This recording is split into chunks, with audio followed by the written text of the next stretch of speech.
was the end of an unlikely journey to the top. And there he is with his mother's song. Oh, look how happy she is. She is such a wonderful, wonderful story. His Korean mother knew little English when she came to America, and with her husband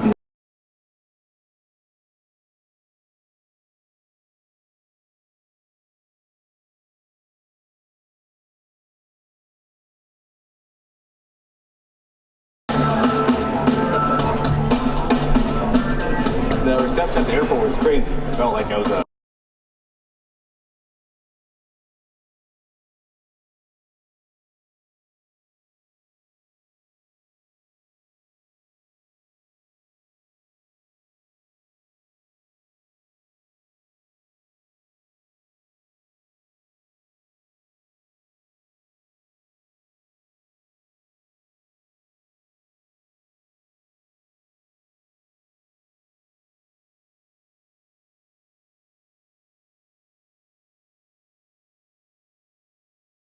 little kids.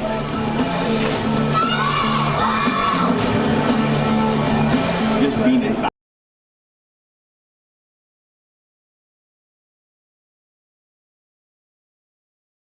Oh, really? It's pretty impressive. the party continued when the new champ returned home. Always have a welcome home party after all my fights. I went up to everybody from all the Phoenix. Come on down, take a picture with the belt, get some autographs and stuff. The belt says you're the champ. The belt's cool. I like the belt. It's not so much about the belt. The belt represents being the best. I just want to be the best. But being brings a new challenge, more attention. He's been busy with press conferences and interviews and that kind of thing. All the media requests, all the interviews, wake up at 6 in the morning to do 2 or 3 radio interviews. Benson Henderson in the studio. What's it like fighting in front of maybe 18,000 at least? Wow. It's pretty fun. I get pretty excited in front of a crowd. I think I'm doing a decent job of not being overwhelmed or not being too big-headed, not being too egotistical, none of that stuff. The person who gave me the best advice was my boy Dominic Cruz. He was telling me about the pressures you face, the stuff you have to do, and he told me when you have the belt, you have to think of it as a challenge. Benson's been dodging distractions his entire life. A devout Christian.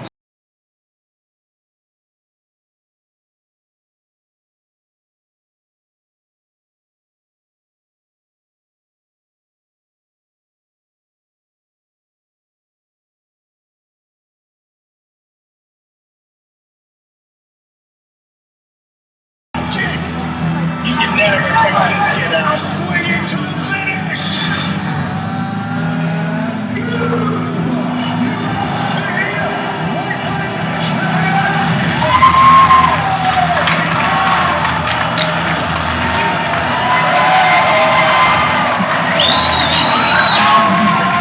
For the same time.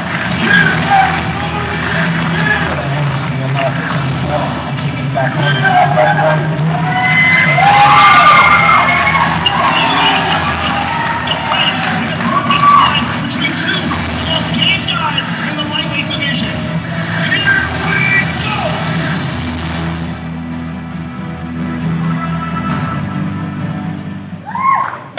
What's going on? Thank you all for being here at the Fillmore Auditorium for the UFC 150 press conference. I'm John Anik. All of us at the Ultimate Fighting Championship thrilled to be back in the great state of Colorado, the birthplace of the Ultimate Fighting Championship.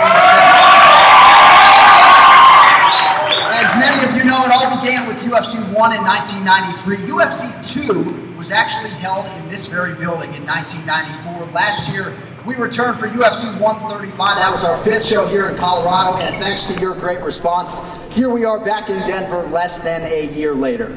We have got a great fight card for you Saturday night at Pepsi Center. Features some local flair in both the co-main and the main events. UFC 150 headlined by 2 of MMA's most crowd-pleasing fighters in what is a rematch of one of the best fights we have seen thus far in 2012. This time, though, for the second meeting, Benson Henderson is the champion. He makes his first title defense against the former champion, Frankie Edgar. 5 fights for you on pay-per-view on Saturday beginning at 10 p.m. Eastern, 7 p.m. Pacific. The UFC 150 prelims start on FX 8 p.m. Eastern, 5 p.m. Pacific. UFC.com has any other viewing information you may need. Also, tickets are still available from the Pepsi Center box office. You can also get them online at tickethorse.com.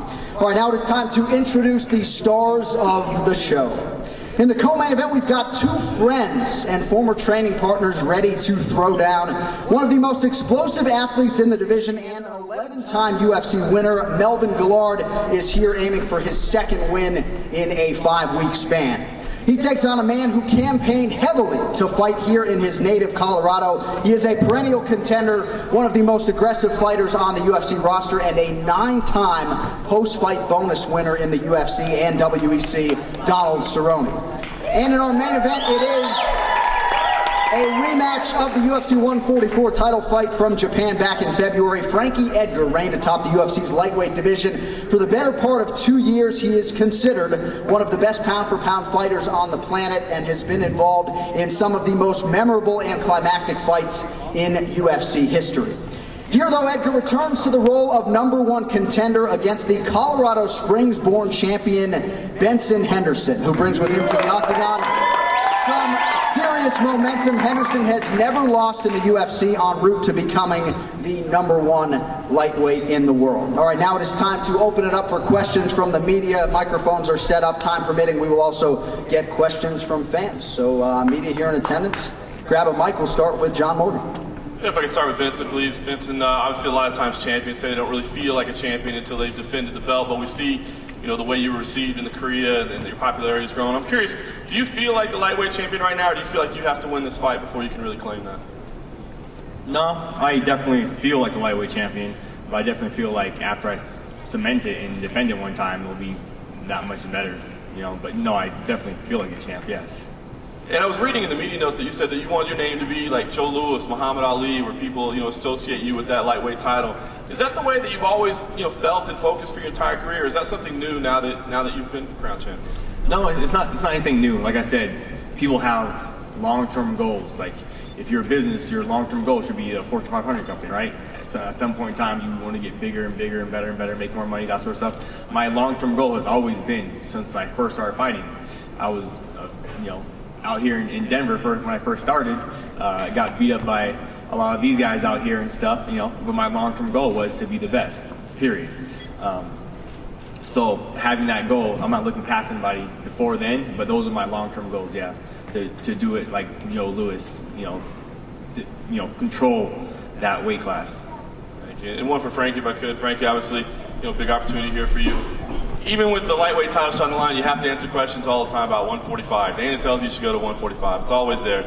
How sick are you of having to answer those questions? Is that any of your motivation at all to get all of us to shut up, Dana to shut up, and everybody to quit asking you?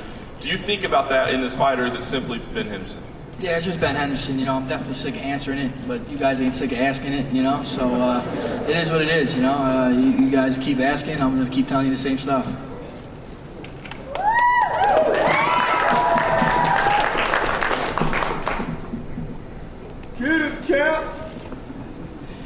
Hey guys, Ron Kruk with Inside MMA. Question for champion Benson Henderson and Frankie Edgar. Guys, anytime there's a sporting event here in Denver, the altitude questions come up. And I spoke with Cerrone a little bit about this. He definitely feels there's a home field advantage when you're used to this altitude. Could you both talk about your preparations in fighting here at this altitude, and have you both gotten used to it at this point? We'll start with Benson, please. Yeah, getting ready for this fight, we asked around, we asked all the experts how long it takes to get acclimated to high altitude, to high elevation. Everyone said, a month is best. 2 weeks is too short. If you do like 2 weeks, your body doesn't acclimate, it really does nothing for you. You say 3 weeks is a nice medium in between. You can get acclimated, not fully already acclimated, but the best you can be for that short notice. So we decided to do 2.5 weeks in Flagstaff, Arizona. The elevation is actually 7,000 feet. And then the last week out here in Denver. So it'll be 3.5 weeks altogether for me at altitude. And Frankie? Yeah, I've been out here for a while. I trained in Colorado Springs last week, and I feel ready to go. first got out here, felt it, a little bit, but the past couple of days I've been feeling really good. And last question I got for Donald Cerrone. Donald, hometown guys, you get the fans behind you here in Denver. John just mentioned it. Many believe that this is the birthplace of the UFC, UFC 1 and 2.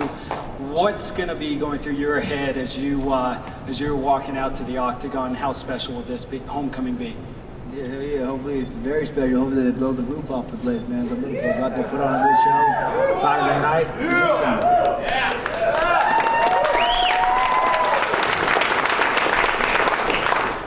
All right, guys, this is Rafa from Univision. Question for both guys in the main event. First, you, Frankie. Another question on the 145, but on a different style. You beat BJ Penn, then you gave him the rematch, then you fought Maynard twice. Was there ever a thought on your side after? I guess you got something from the UFC telling you if you wanted to go down to 145. But were you at any time thinking about going down, or were you set on getting the rematch with Benson Henderson? Yeah, I was pretty set on getting the rematch. The fight didn't go my way last time. I wanted a chance to, I guess I wanted a redo, and here we are. How about you, Benson? Your question is basically in a different style, because I guess everybody's going to ask you always about Anthony Pettis. Do you feel like you have to beat Anthony at some point, whenever he's ready, in order to really feel that you got to over that? I think Cowboy just said he has him first, but at some point in time, Anthony and I will dance inside of the cage again. Before he retires, before I retire, we will dance inside of a cage again. That being said, it's on him, his job, to get to the UFC belt level. Yeah, it's not my job to wait for him or open the doors up for him. He's great. He's a great fighter. I take my hats off to him. I'm a big fan of his. But it's not up to me to say, oh wait, stop. This guy, he's next. He's next. That's not my job. My job is to beat whoever they put in front of me. About for Donald and Melvin, when was the last time you guys talked to each other or talked about the fight, or if you ever talk about fighting each other while training? Yeah, I think we've talked about it many times while training. It's just like when we spar and play around. And like I said, when we first got the call, we called each other like, yeah, he's good. He's like, yeah, hell yeah. I said, cool, let's get fighting out, let's get paid, let's do this. He's like, hell yeah. So it's all about money to me and him. I think we're on the same page with that, and we're good friends. But by no means is it going to hold us back. We're going out there, draw blood, and fucking get some, and then get paid, and then have a beer. I was actually on the first tee of the golf course when I got the call, and my manager would not tell me who it was, so I cut my golf game short, which I didn't want to, and ran to the office. I get there, I see the contract sitting on the desk, and I had to flip through 100 pages, UFC contract like that thick, and I see Donald's name, and I kind of gasped for air, like, really, dude? And he was like, yeah. He's like, I was like, how soon? He was like, next month in Denver. I was like, and we're going to Denver? I was like, damn. I was like, all right. I said, well, the first thing I thought was, I guess there must have been some other people who said no to this fight. And quite frankly, I was right about that. It was about 3 people who turned it down. Donald's always been a great friend of mine. Me and my wife spent time at his ranch. And, the first thing I thought was, the least I can do is show up for the guy, that way he can fight in his hometown. But by any means, I didn't come to Colorado to lose. You know what I mean? I know what's on the line. All of these guys up here have worn the armor, man. They've all been champions in top divisions. I'm the only one at this table that has not been a WEC or UFC champion. And I think it's time for me to join the elite. And to join the elite, you got to fight an elite guy in his hometown. And that's why I respected Donald enough to at least step up and fight me in his hometown, because I'm not an easy fight, and he's not an easy fight.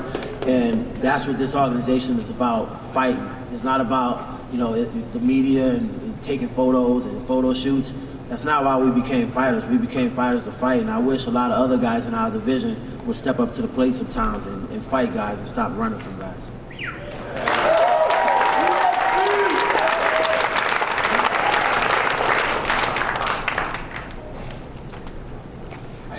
Raj Gary with Fightline.com.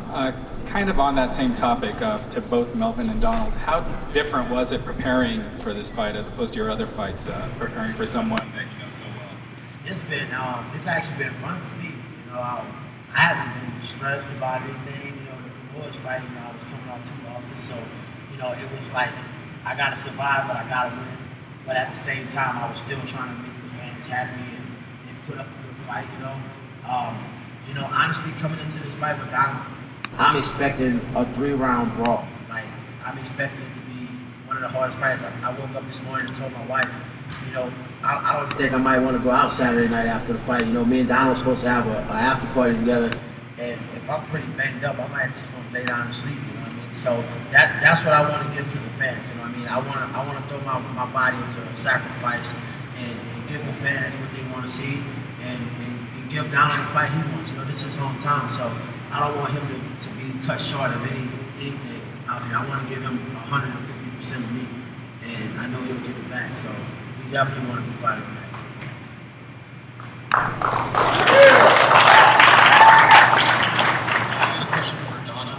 As far as training went, I just trained my ass off, man. Did a lot of running, trying to get in shape so I can go 3 rounds hard, just like you said, 5 night, baby.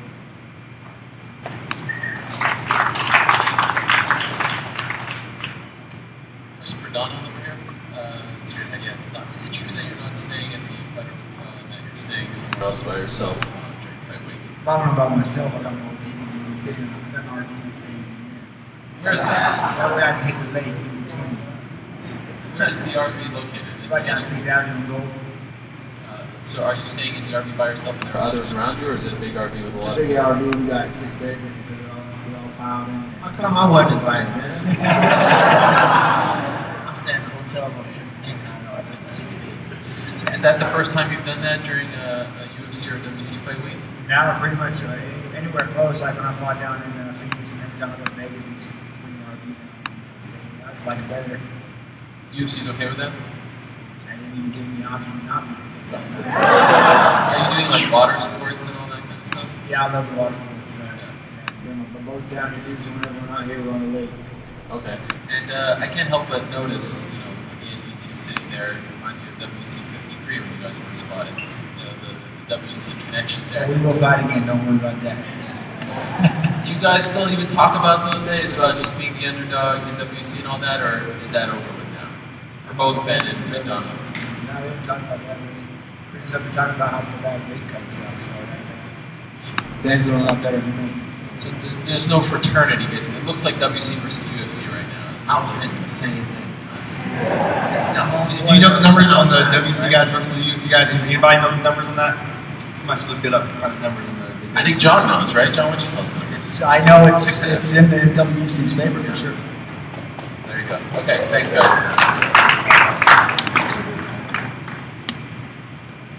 Hey, Connor Cordova, MMA Weekly. This is a question for Donald. You've spoken pretty openly about going out there and banging. Greg Jackson's pretty known for his game plans. How much game planning actually went into this fight? As far as my game plan with Greg, it's just go do what you do. That's kind of top of that. And I said I'm going to go out there and fight hard.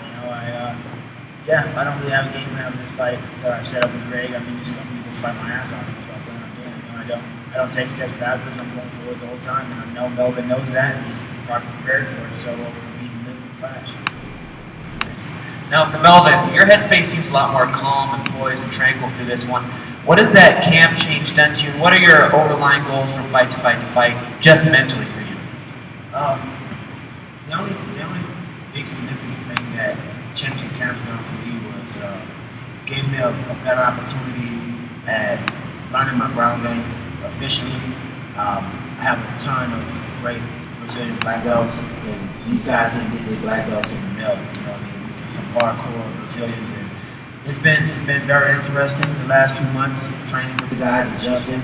But there's not a day go by I don't think about my former teammates at Jackson, think about Coach Greg. It's kind of overwhelming sometimes.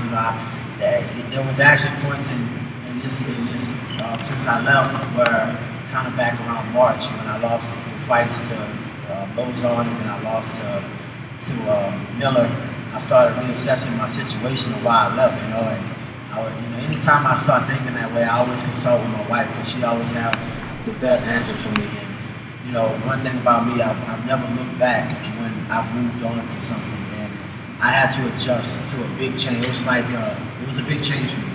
But I got through it, and I finally got me a win with the Black Zillions. A long train, tough, hard.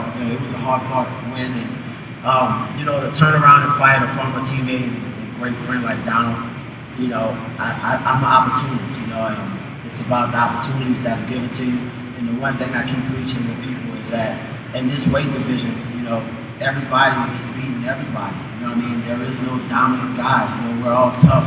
We're all tough fighters. You know, so it's about picking the right fights. And I think right now in my life, you know, fighting Donald makes the most sense. You know what I mean? He's a tough guy. He's a former champion, and this fight's going to push one of us up, and it's going to push one of us a couple of steps back. You know, as usual. So I'd rather be fighting Donald than fighting some new guy that comes into the UFC and just thank him and just getting the win. Because if I do that, then I got to deal with you guys being critical, saying that I can beat the newbie. So it's time for me to step up and fight the elite guys and win. Just one question for Frankie, please. Frankie, every time there's a new champion, we hear about, you know, there's more pressure, they have all these obligations. You've been through it, so do you think it's overrated? Do you think it's overblown, or is that something that you really think you have to deal with being a champion, defending the belt for the first time? You know, I think it's case by case. You know, it's based on the individual. You know, I don't know how Benson's handling it. I mean, you know, you definitely have a little more media, a little more attention on you, but you still got to fight. So I think it really comes down just to the fight, more than anything. Question for Melvin. Melvin, you just talked about your times down there with Jackson's, and I asked Donald this earlier, but I would like to get your take on it. How often did you guys actually train together at Jackson's, and how much of an advantage do you feel you have from that experience? Well, we trained all the time. You know, every day that we were in the gym, we trained together. You know, if it wasn't me and him slugging it, it was him and Leonard. You know, and him and Leonard sparring matches got a lot worse than me and his. You know, and they got to where coach had to pull them away, but that's just how they spar, man. And you know, before I got to Jackson's, I never would spar that hard. You know, and going up to Jackson was the first time actually sparring with Cowboy. That was when I really started to spar to my full potential. And there were a lot of times, man, you know, from the leg kicks, you know, I would go down. Cowboy, you know, he's a tough guy, you know. And I had my days, you know, and that's just a day in the office, you know what I mean? But we never went in there to hurt each other. It seemed kind of hard, and there were times when certain licks were hard, but we never went in there to knock each other out. You know, this is actually the first time that we're going to throw hands for real. You know what I mean? And you know, when you're in the training room, you don't get paid in there. So one of us cut each other, or we break a rib, you know, from the knee. You know, now we're out. You know what I mean? So that would have been stupidity. You know, we were just making each other tougher. The similarities, you know, like I keep saying, you know, I don't want to be naive the same way Rashad did with John and think that Cowboy is not a better fighter. You know what I mean? I'm expecting different techniques, but similarities, you know, but I'm not going to be one-track minded to think that he's not a better fighter. Because if I do that, then it's going to be a night like John and Rashad. And, you know, and the last thing I need is to be going back to the Black Zillions with the same performance that Rashad had gave with John. You know, I'm going in this fight to win, but win or lose, I'm going to fight hard. And that's my main goal. Fight hard, win or lose. Thanks. Final question I have for Benson Henderson. Are you going to mock anyone in the media for their questions today via Twitter? Just throwing that out there. I don't think today, no. Everyone's doing a pretty decent job. You guys are holding up to my standards, so I'm going to hold you guys up to higher standards. You guys hold us up to higher standards, I'm going to hold you guys up to higher standards. I want better questions, fresh questions, yeah? You're doing a good job, bro. I like your style. Thank you.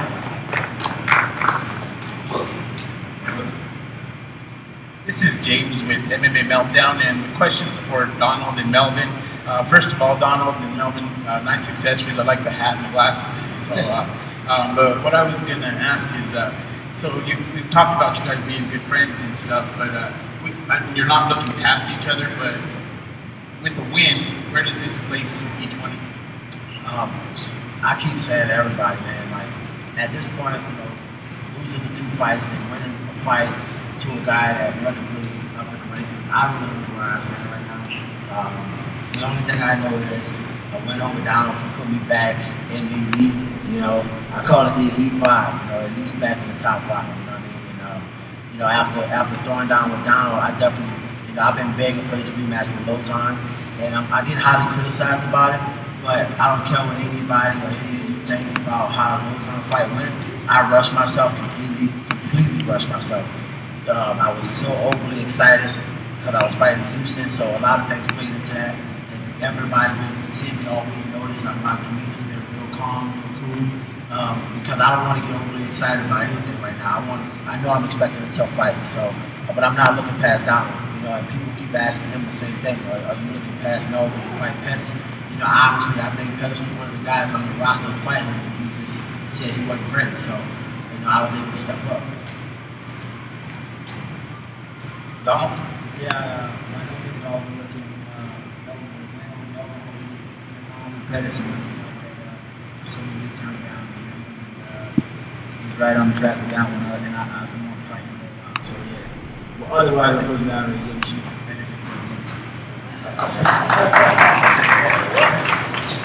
And then one for Benson. Benson, I hear you want to be like Mike Jordan basketball. Of course, man. He's a GOAT. He's a GOAT. Do you play ball constantly? Oh yeah, I like playing basketball. I consider myself more of an athlete rather than just a wrestler or a fighter. I'm just an athlete. I can do it all. I do it all of it a little bit.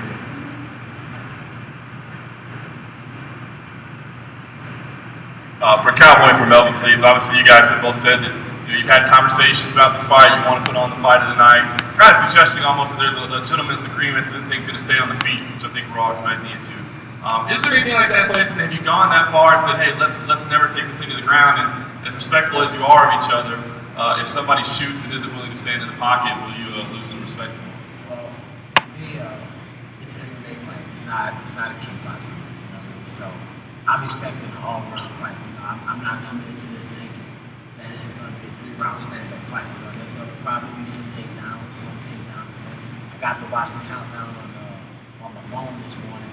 You know, and I heard y'all say a few times, I hope I've been working on my takedown defense and submission defense. So, I mean, the guy's talents they never ended. You know, I'm a very dangerous opponent for him because I do hit hard. You know, and he's fought a lot of tough guys, but I still consider myself to be the hardest hitter in the lightweight division. And a lot of people, think otherwise, but everything works one way until you get hit somewhere. You know, and the same thing goes with me working on checking leg kicks. You know, if I take too many leg kicks to the wrong area, of course I'm gonna try to take them down. I'm not gonna stand there and just keep getting kicked to where I'm lacking through. You know what I mean? So it's an MMA fight, but we do want to come in and bang. You know, and when we say bang, we want to bang from every angle. You know, whether it's ground and pound, whether it's him trying to submit me. You know, that's banging. You know, we just going in the fight and give you guys the show you want to see. Cowboys, that sum it up for you as well, or you want to add anything? Yes, that sounds about right. I'm coming. Will it stand, Brian? 3 rounds? Shit, I don't know. Maybe. I don't know. You know, I'm going to go where it goes, and I plan on coming out and throwing down. So, like you said, wherever it goes, it goes.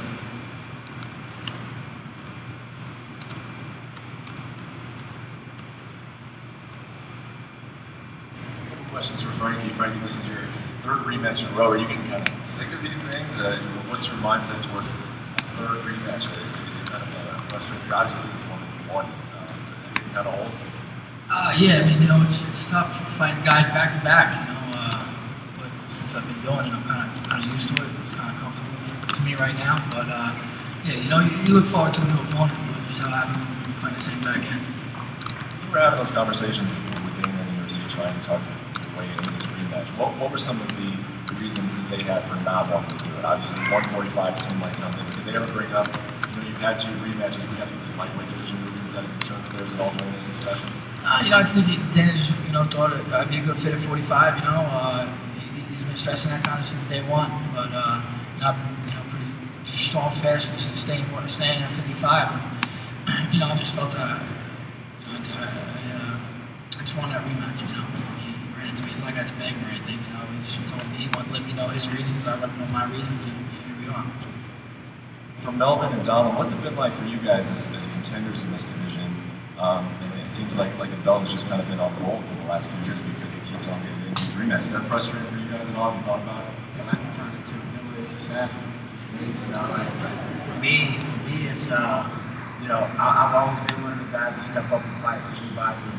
I want to fight as much as possible. I don't like waiting 6 months to fight. And the downside to that has been, back when I had my 5-fight, almost 6-fight win streak, I probably could have waited, but then, with a probably would have been broke by now. So I decided to just keep fighting. You know, I love to fight, man. You know what I mean? And I just feel that ultimately, when it's my time to be champion and I get that opportunity to fight for the belt, I want to at least say I'm prepared and I'm ready. You know what I mean? And that's why I take every fight as a championship fight, especially a fight with Donald. You know, I've always looked up to Donald. He knew that when I got to Jackson. You know, when I first met Donald, I was a little starstruck at him. You know, I was like, "Hey, WC champion." You know, and I get to train with this guy. You know, and my wife was starstruck. She's sitting there and just, "I come here and shit." You know, but when you become great friends and stuff, man, you know, you just learn that. You know what? We're gonna grind it. And I feel like this is a championship fight for me, man. This is a career-deciding fight for me, man. This fight is going to decide if I can I compete with you, you know? Or am I going to be one of those guys just floating in the pack that's fighting just to get by? I don't want to be that guy, you know what I mean? You know, I listen to some of the things you guys say in the press, and some things do bother me. It hurts me. You know, I have feelings too, but you know, it makes me train harder. It makes me know what's out there. You know, I got to reach above and beyond. You know, Damon's always had my back. He always thought highly of me. He told me I got so much talent. And I feel the same. Donald fight is the perfect fight for me to virtually represent. You know what I'm saying? Donald, you got anything to say to the original question? I don't think he waited too long. I think Frankie deserved to be a rematch and a rematch. I'm in nowhere to step up and say I'm in line for title fight. So I just keep fighting until I get up there, and then maybe I'll be playing about it. Until then, no, I think Donald, are you even really motivated by a title opportunity? It seems like you're just happy to get good fights and be fighting on a regular basis and make money. I mean, are you about a title? The title means more money, you know, so I definitely plan on fighting for it. But as far as sitting and waiting like Pettis and hiding, no, I want to do that. I want to keep fighting until I'm in the so.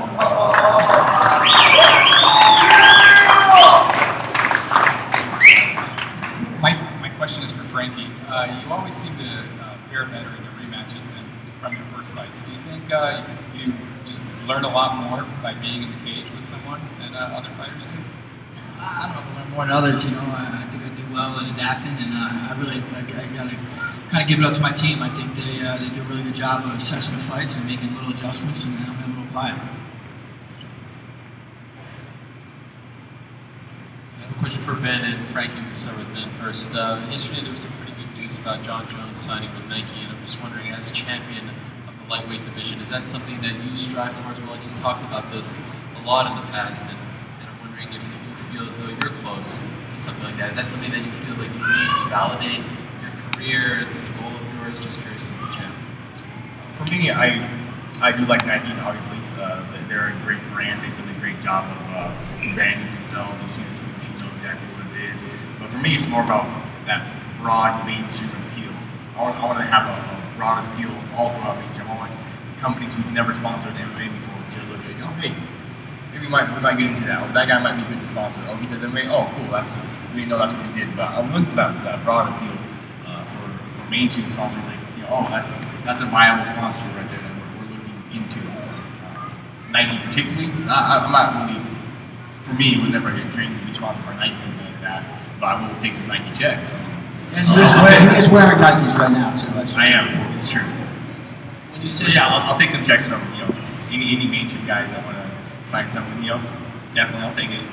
When you say a broad appeal and bigger companies, you mean outside of athletics? Are you talking like GE, Home Depot.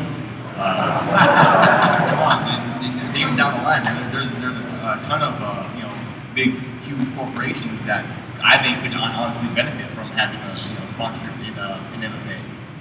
What about you, Frankie?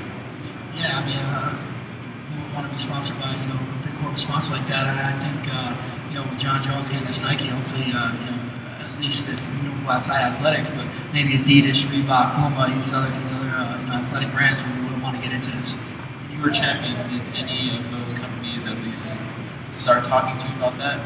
No, unfortunately not. But Nike would be sick. I mean, Nike always has the best athletes. That's why they went after John Jones. They go after Jeter and Jordan and Roy Jones Jr. at the time.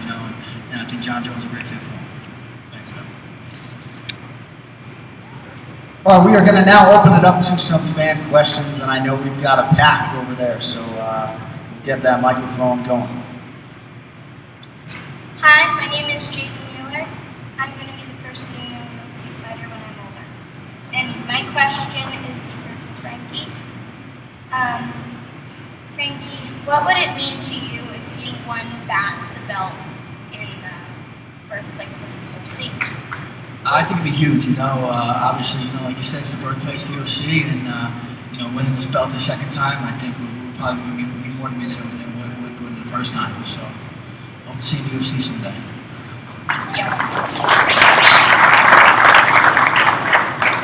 Hi, my name is Grace Chickarelli, and my question is for John. We have had the first UFC here, the 150th UFC here. What are the chances of us having the 200th UFC here? That's a great question. I wish Dana White was here to answer it for you. But yeah, I mean, I would think that, if it's not going to be in Las Vegas, I would think Denver would certainly be a good choice. It's a huge statement about this market that the UFC is coming back here with a pay-per-view in back-to-back years. So I think everybody here who's a UFC fan should be very confident that the Octagon will be making several trips over the next several years. My name's Dylan Thomas, and this question's for Frankie. I'm not a big guy, and I probably won't be one, but I'm a striker, and I was wondering which I should focus on more, wrestling or jiu-jitsu. I think you should focus on both, and it doesn't matter that you're little, all right? I don't care what any of these reporters tell you either, all right?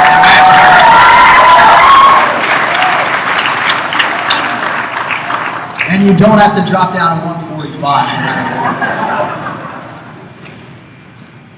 Hi, my name is Mariano, and this question's for Melvin and Donald.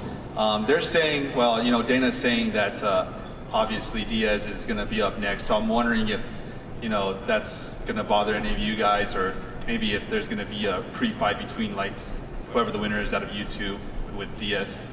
For me, nah, it doesn't bother me. I mean, Diaz is a great fighter, Me and Donald unfortunately lost to him. But I'll go on record and say I lost to him pre-Greg Jackson. That was when I didn't really have a team. So, now that I've been affiliated with two great teams, I've become a little bit of a better fighter in my book. At least I think so. Nah, it wouldn't bother me one bit. He get the next shot. He well deserved it. You know what I mean? And I want to fight Pettis next. Nice. Cool, well thanks. I just want to say one more thing. You guys have all been great. I've been up to the conferences, I went to the workouts yesterday and stuff like that, and you guys are great to the fans, and we appreciate it, and we appreciate UFC, and we hope you guys come here. Hey man, when we're done with this sport, and we do seminars and signings, you guys are going to come back around, and I'll be old, so, I got to think of you guys now so y'all can think of me later, you know what I mean? See you at that after party, right? Yeah, right? We're talking to me about that. I'll tweet you. I have a question for Cowboy and Melvin. I'm just wondering what it's going to be like the first time you connect with ill intentions rather than just training and that sort of thing. Second of all, I would also like to go to the after party to come hang out with you guys. I throw my first punch, I'm be like, please fall down.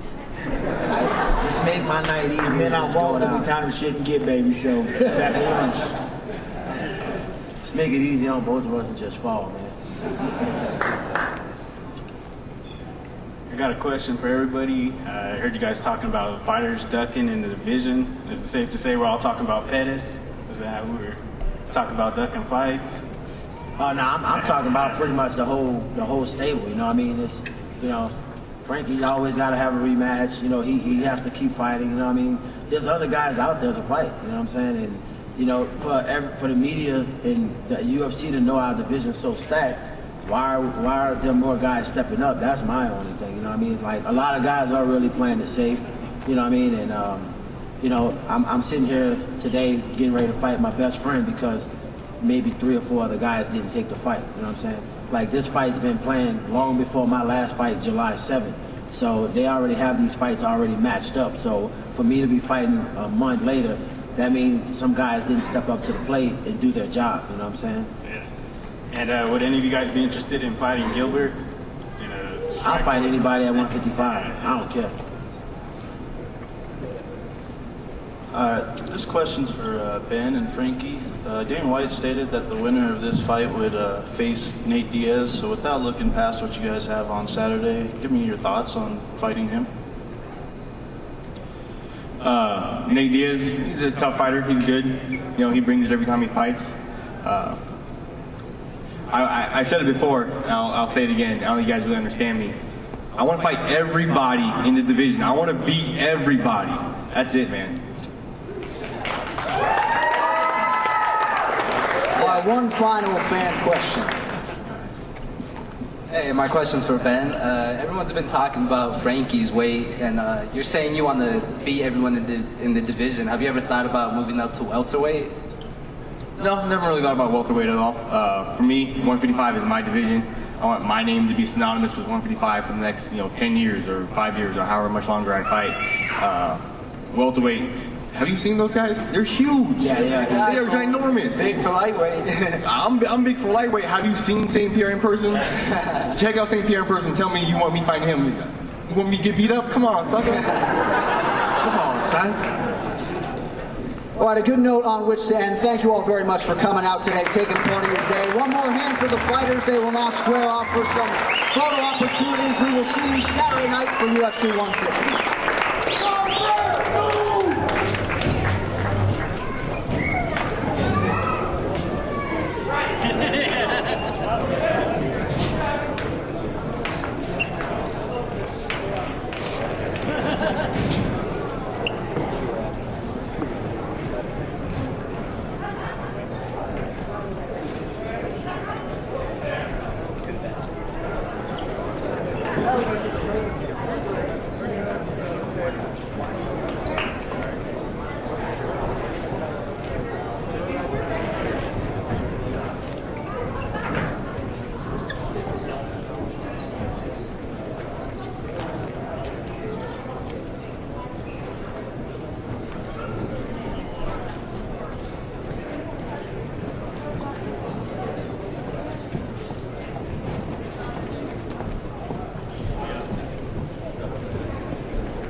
Get up, right? Go get it, man. Get him right now.